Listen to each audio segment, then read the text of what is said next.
today I am going to be drawing a lion, and this is my entry for the contest for Creative Kitty Art.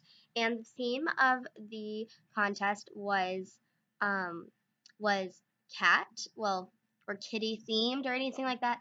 And she said that we could draw anything from a kitty to a lion or a tiger or anything like that. So I decided to do a lion, something a little bit different than something kawaii or like a Nyan cat or anything like that.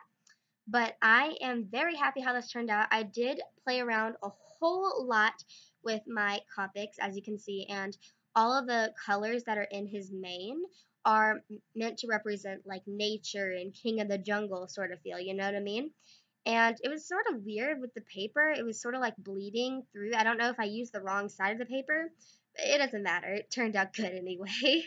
But I really loved how the eyes turned out and this and like the in the face and his mane. It looked very, very, very good. I was very happy how it turned out. But this is coming to an end of the video. I'm just shading in, filling in all the rest of the face, as you can see. And I love this picture. It's amazing, and I hope I place in the contest. But so much for watching. If you enjoyed this video, please give it a like, comment, subscribe if you're new, and I'll see y'all next time. Bye!